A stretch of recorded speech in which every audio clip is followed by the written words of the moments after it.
everyone, this is Sam here from the Essential Skills team. Today I'm going to talk about resume writing and interview etiquette.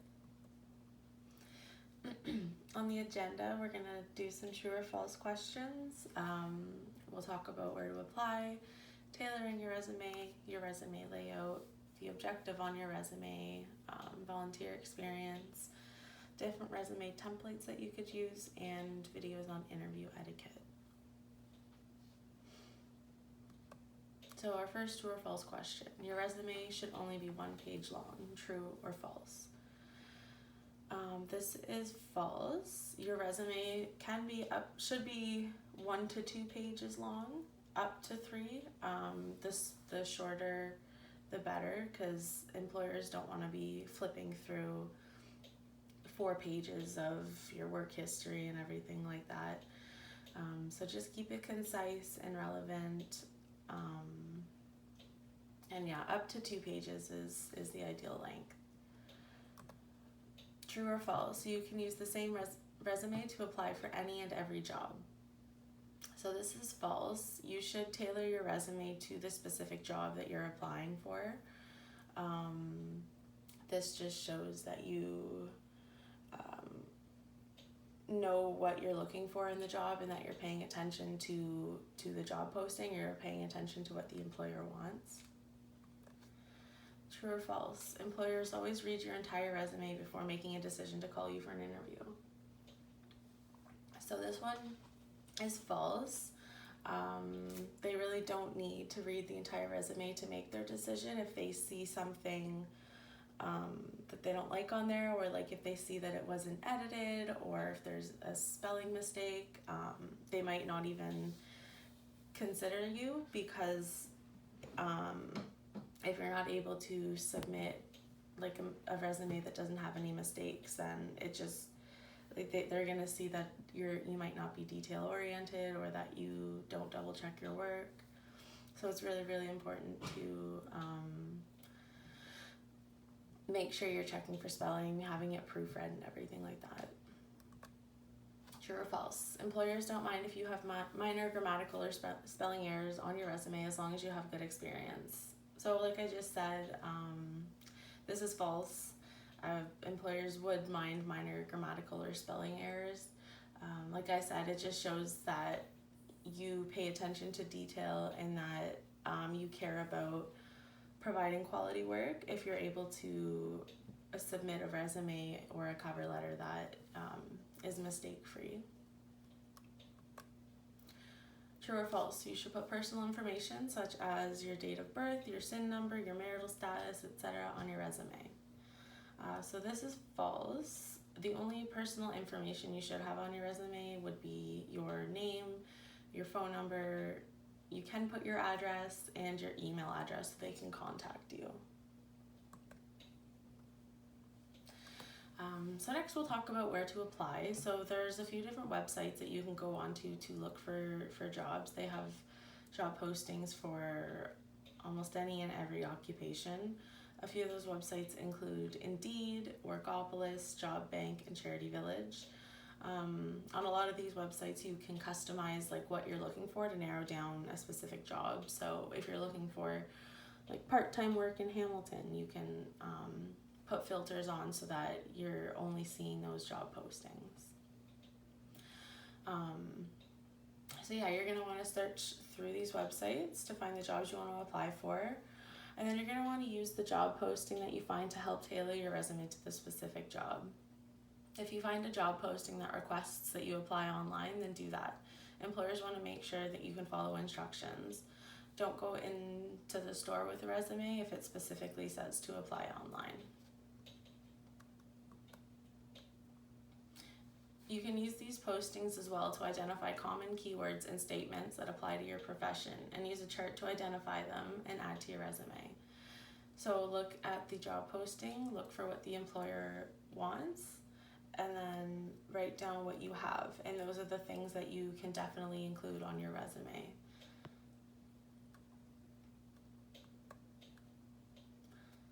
So the resume layout, the font should be something very neutral and easy to read. So I would recommend Arial and Times New Roman. It should be 12-point font, except for your name. Your name can be bigger, maybe like a 20-point font, and you can bold your name at the top. And I'll show you guys an example of a resume as well. The headings that you're going to include should be bolded and underlined, or they can be bolded and underlined. So it'll include contact information, your objective, your summary or highlights of qualifications, your employment experience, your education, your volunteer or community involvement, your professional development, and references. And then, like I said, make sure you proofread it and have someone else proofread it to ensure that there's no spelling mistakes, there's no grammar mistakes or anything like that.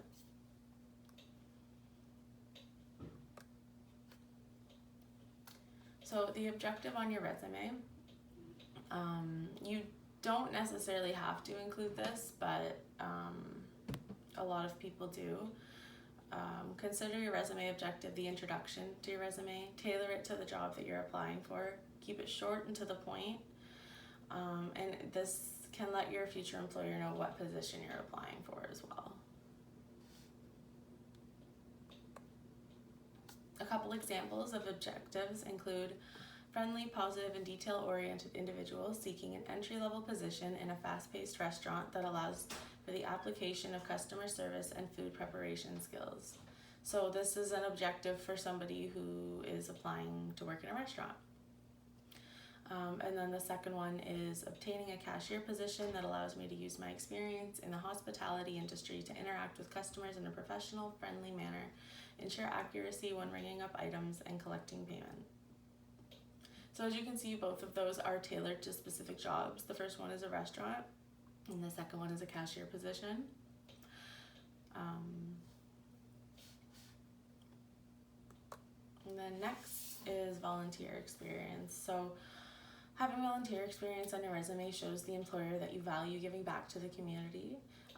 It helps you gain transferable skills. And a transferable skill is an ability or expertise which may be used in a variety of roles or occupations. Examples include communication, problem solving, and self-control. And it shows that you can take initiative, that you're driven, ambitious, and passionate.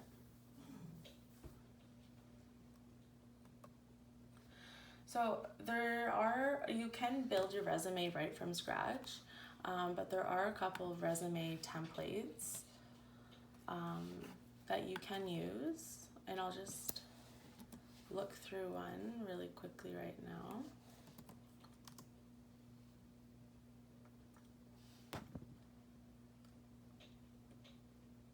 So this is on JobScan, and on here you can find free resume templates that you just download. So there's different types. There's a chronological resume, a hybrid resume, a functional resume. I believe the most common one that we see is, or not the most common, but a chronological one is one that most people would use. You would use a chronological resume when you have current experience and no gap in your work history, and if your work history relates to the job that you're applying for. So this is just a downloaded resume template. As you can see, the name is at the top, the contact information. We have the work experience, the headings are bolded and bigger. It's easy to read, it's an easy layout. This one only has 2 headings, which is work experience and education, so this probably isn't the greatest template specifically, but that's kind of the idea. And then there's another website on Indeed.com. You can find resume templates as well. So this is just an example of a resume that I wanted to go through with you guys.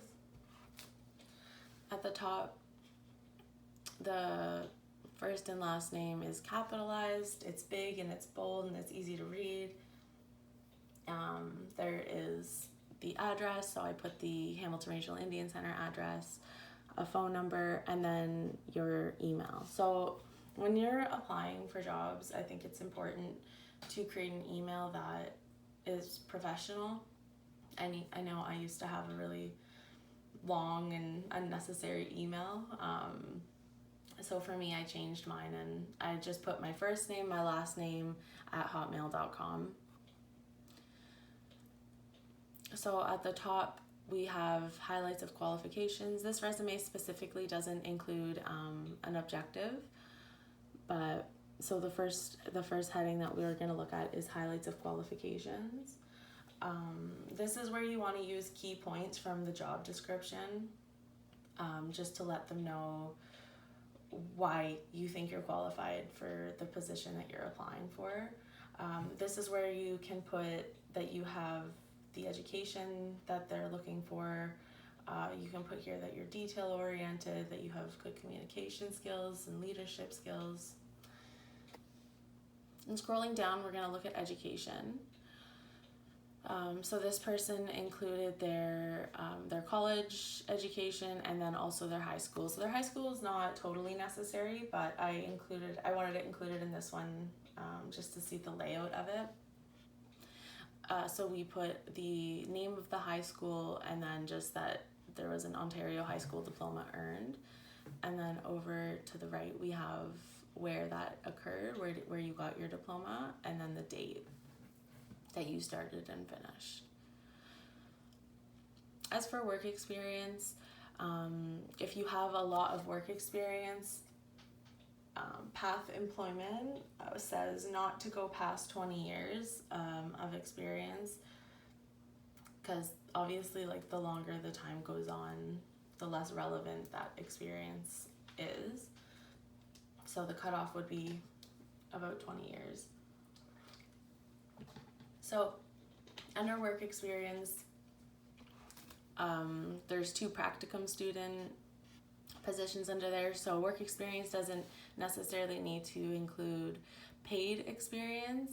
It just has to be work experience in general. So being a practicum student is work experience because you're learning about the field, you're learning about that profession. And then as we scroll down, we can see that there's paid work experience. So there's the name of the position, or there's the name of the company, which is Michael's, and then the position that the person worked. So this person worked as a cashier / sales team member. So under that, it says performs all cash register operations while providing excellent customer service, monitors activity in the front of the store, and carries out key marketing initiatives such as bounce back coupons, email collection, and brochure handouts. So when this person was creating their resume and they wanted to include their Michael's experience, they went through the job posting to see what would be required of them in the job. And then they put that in their resume. So carries out key marketing initiatives such as bounce back coupons, email collection, and brochure handouts. I know for a fact that was specifically right in the job posting, and that posting helped them build their resume for their future jobs. And then same with this Toyota position. So they worked at Oakville Toyota as an appointment coordinator. And then under it, they list manages the combined service customer database of Milton Toyota. So it was Milton. Responsible for completing outbound and receiving calls from customers requiring maintenance and or repairs on their vehicles, and responsible for recommending required service and maintenance to customers for their vehicles. So when you are creating your resume and it's been a long time, maybe it's been a long time that you've worked in that position, it is good to go through that job posting or go through any documents that describes your job description, so that it's easier to create your resume and include that experience. And then down here we have volunteer and community involvement. And remember, we talked about the importance of having volunteer experience on your resume. I was talking to a hiring manager before with the Boys and Girls Club, and they said that people with volunteer experience are more likely to get hired because it shows that they're willing to take initiative and go above and beyond, and that it's not all about money. And then down here, this isn't completely necessary, but if you have it, then include it. Included down here is professional development and training. So this person included a mindfulness workshop that they attended, a CPI nonviolent crisis intervention training, a self-care workshop, and applied suicide intervention skills training. So these are all good things to include on your resume. Anything such as first aid and CPR, any sort of training that you've gotten in previous jobs, if you're certified in WMIS or if you're a certified food handler, if you have your SmartServe. And then over towards the right, there's the location in which they got that training, and then the date in which they got that training. And then towards the bottom, or right at the bottom, this is another one of those, like, you don't necessarily need to include it, but putting references available upon request. So just have that bolded in capitals, just at the very bottom. That just lets them know that if they want references, that they just got to ask you for them. And references are important to have before you're looking for a job. So a reference could be a teacher, a past employer, somebody that you volunteered with, a past coworker. You just have to ask and find somebody who can vouch for you for your in order to apply to places. So yeah, so that's about a 2-page resume. There is a bit of a blank space. And then as you can see, this person used Arial as their font, and then it's size 11. So it's a pretty clear resume. The headings make it easy to read. Bolding it makes it easier to spot like the main points.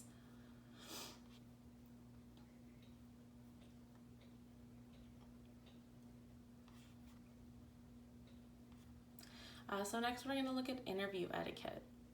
An interview etiquette, I'm just gonna show a couple of videos that discuss interview tips and common interview questions that are asked. We're gonna dissect and analyze an entire interview from start to finish. I'll be sprinkling in a mix of tips about body language, etiquette, and how to answer common questions. Like, when exactly does the interview start? How do you deal with nerves? And how soon can you follow up? For years, athletes have used science and data analysis to improve. Now, we are doing the same for job seekers everywhere. This is Job Science.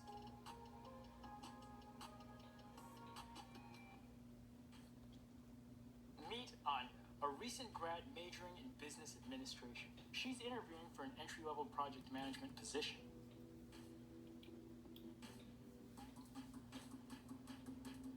Note her posture. Head up, shoulders pulled back, no slouching, and no laid backness.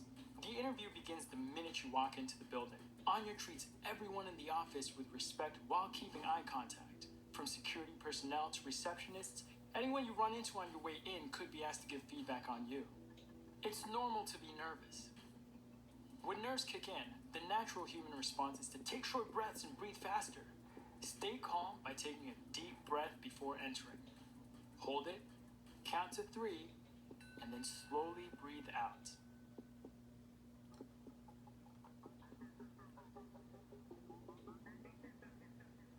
Pause.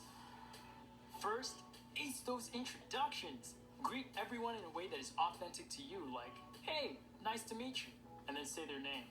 That one always works. You know, you're more likely to remember their name if you say it out loud when you first meet. A lot of the time, small talk comes up before any questions. It's good to have a few current events or topics in mind. You can't possibly predict what they're going to ask, but you can practice answering the common ones, like, why do you want to work here? What makes you unique? Let's see what our interviewer asks. So I want to hear more. Tell me a little about your experience and what you bring to this role. Pause. When this is asked, they're looking to learn what makes you stand out. Be honest with your answers. If that means having to pause and think for a second, that is all right. Think about your past experiences and how the role lines up with your future goals. It never hurts to be honest. Great question. Ever since I was young, I've always been the organized one in my family. Whether it was helping my parents schedule vacations or color coordinating my closet, naturally that lifestyle got me here, project management. I've been a people person for as long as I can remember. Plain and simple, I love team building and making sure everyone has a part. Just the other month. Ooh, just really quick, don't speak negatively about previous places you've worked. Instead, talk about what you've learned. I helped lead a team of 5 to deliver a 3-week sales project a few days ahead of schedule. I'd love to bring these things here. Perfect. A response like this not only answers the question, but also shows off her personality. But remember, there's no one right way to interview and answer questions. Be yourself and let your personality shine. Be aware of your movements. Practice polite, confident body language. Subtly miming your interviewer's posture can actually create a sense of connection. Of all places, unnecessary movements are hard to ignore in an interview. Whether it's tapping your fingers or bouncing your leg, be aware and stay present. Hey, it's been great chatting so far. I guess my last question is, do you have any questions for me? Ooh, this is a hot one. Make sure to have a short list of questions for your employer in your back pocket. Ask the questions you would if you got the job. If tomorrow was your first day, what would you want to know from the manager? Even if you don't have any burning questions, asking a few shows that you did your homework and that you really care. Some include, what do you like best about working here? What are some mistakes people have made in this position? What is a goal you're currently working toward? How will my performance be evaluated? Well, I did read that you're expanding your software team next quarter. I'm curious how you plan to carry that out. The interview isn't actually over. Always follow up within 24 hours with a thank you email to the hiring manager. This can be a quick note simply thanking them for their time, or a longer one that elaborates on some of the things you talked about. It's key to leaving a lasting impression. This was the breakdown of an interview. Till next time.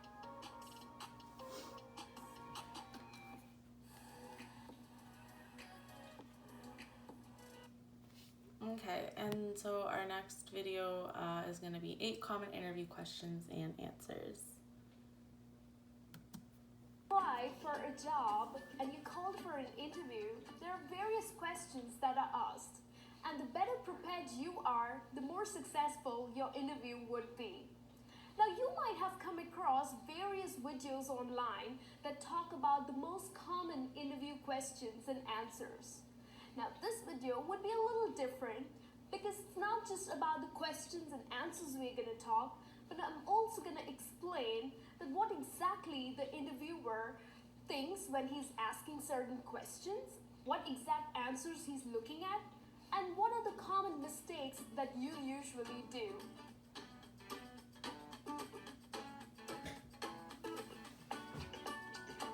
The first most common question that is asked by an interviewer is, so, tell me something about yourself. Or he or she might also ask that, run me through your CV. Now here, the interviewer... Lit Mobile just sent me this wireless solar power bank. Let's see what's inside. Power bank has 20,000 milliamps. It can charge your iPhone or Android up to 8 times. I just love the way this product is not really interested in your answer. What they are looking at is your confidence, your enthusiasm, and the passion that you answer with. So it's the best time that you show off your communication skills. Now, usually I have observed that many people end up saying, I love watching movies, I think I love partying, I have so many friends, so I really enjoy partying. No, that's not the right way that you answer to this question. What you need to talk about is your education, where you grew up, or you can also talk about your past work experience if you have any, and your personal interests. For example, you can say, well, I grew up in France and I studied accounting. I also worked for an accounting firm for about 8 months, and I really enjoy numbers. So maybe that's exactly the reason I love to solve them. Like, solving them is so much fun. And in my spare time, I really like reading and also go out jogging, only if the weather allows me to. So that's the way you would answer to this question.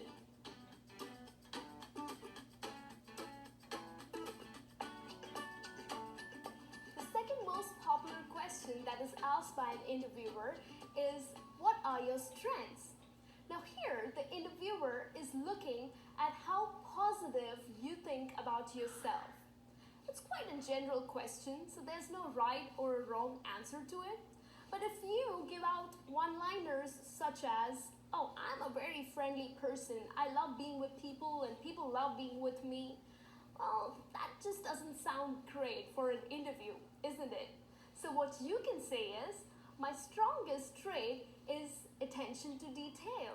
I totally believe in planning and execution. In fact, even when I was in college, I used to really organize my week. And many people, because of my very outgoing nature, many people have said that I am quite approachable. So I believe these are my strengths.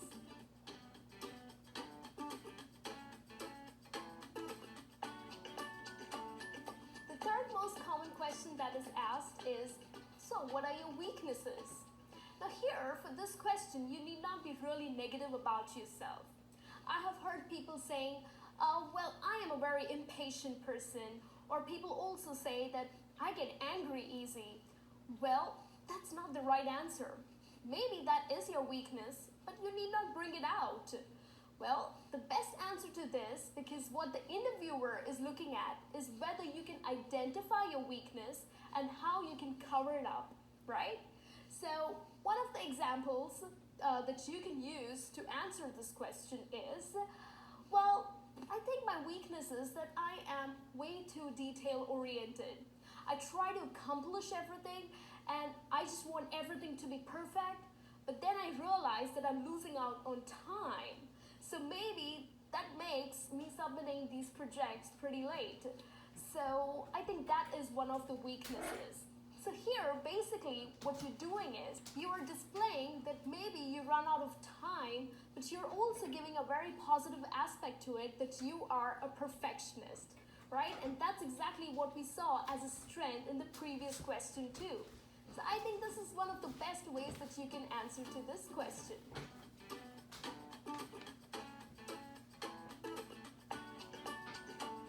The next common question that is asked is, where do you see yourself in 5 years from now? Or the interviewer might also ask that what are your long-term or your short-term goals? Now here I've seen people really struggle to answer this question. Well, maybe because you yourself have no idea where you would like to be, right? So usually people end up saying, oh, I would like to be the CEO of this company, or I would like to own an airline. That doesn't sound right. So what a good answer to this question would be, because here the interviewer is looking at how committed you are going to be to this company, right? A very clear path with commitment, because you know what's the attrition rate these days. So he wants to know how long would you stick to the company. So one of the best answers that you can give would be, well, 5 years from now, I think I would like to be in a management position. Till then, I would like to gain practical experience and then eventually become a manager. Of course, I would like to share and also learn a lot of new things from my team members.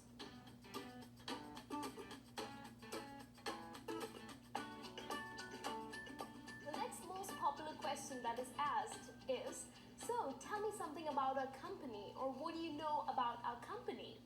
Now here, the interviewer, of course, has knowledge.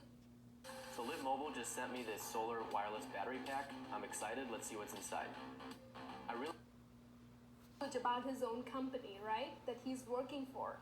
But what he is looking at is whether you are serious about this job or not. Whether you have just come for one of those random interviews. So many people are usually let down because of the lack of research about the company. So what you need to do is research. Go online, learn about the positive attributes about the company. Learn about their products, their history, and etc. So one of the best ways that you can answer to this question is, oh well, your company is very well known for the customer service, and you also won an award for the best service provider in the country. And of course, you also have a great clientele. So that's one of the best ways that you can answer to this question.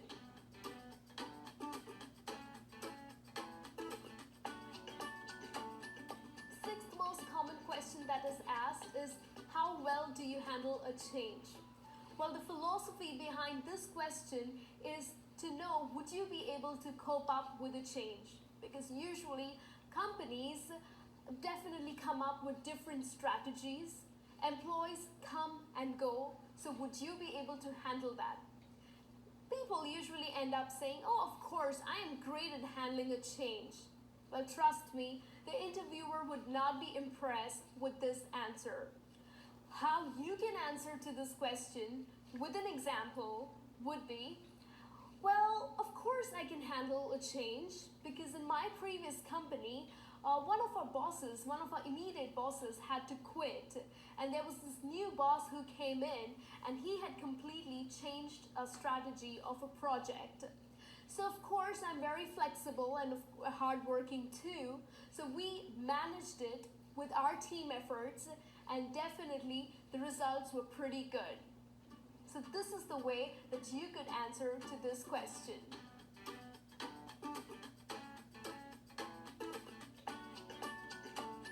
The next common question that is asked is, how well do you work under pressure? Now, the reason behind this question is the employer or the interviewer wants to know that, do you get really stressed out? Do you get really panicked under pressure? Because these days, companies, of course, expect you to take more and more responsibility and, of course, a greater workload. So, the best way to answer this question is, well, definitely working under pressure or without pressure works just the same for me. In fact, in one of the companies that I was working, well, there was a project that was given to us which had to be completed in 4 days, which usually takes 10 days. And the whole team was like so stressed out, they panicked, and they just didn't know what to do. But then I ensured that they settled down.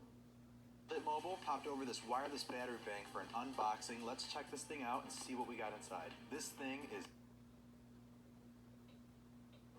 We prioritized our work, and in fact, in a very organized manner, we completed the project.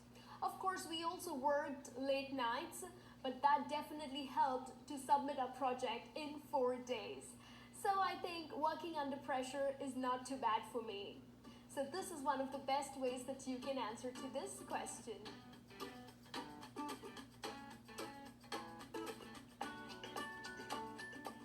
The last common question that is asked is, how do you handle important decisions?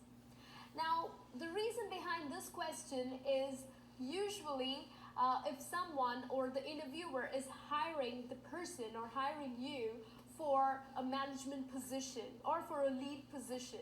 So he wants to know that someday when you have to handle a very important, a very critical decision, how would you do that? So many people end up saying, oh, you know what, I really haven't come across, or I really haven't dealt with such difficult situations. That's not the right answer, you would say. Well, one of the best answers that I can help you with is, you can say, well, handling decisions is definitely considered to be a little difficult, but I am sure I can do it because my experience, I would rely on my experience. I would also weigh on the pros and cons. Of course, I would also take some advice from my team members, and I'm sure that would help me to come on a decision. We will also look at the consequences of the decision. So definitely, I can go ahead and make decisions. So that brings me to the end of this lesson. I hope all of these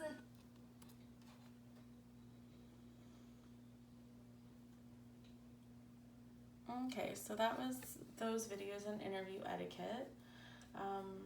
Another thing that wasn't touched on a lot was dressing to impress. So when you're going to an interview, make sure you're wearing something professional. You don't want to be wearing leggings or running shoes or anything. You want to look professional and like you're ready for this job. If you need help getting interview clothes, you can always contact us at HRIC. And we can reach out and see what we can do to get you something that looks professional and that will be interview appropriate. And I know HRIC, once all of this COVID stuff is over and we open the doors again, I know HRIC runs resume workshops and interview workshops. So if you have more questions or if you need any more help with anything, you can always attend those once that starts back up again. Yeah, and if you have any questions, comment, or if you need assistance with anything, just give us a call at HRIC. So thank you and happy job searching.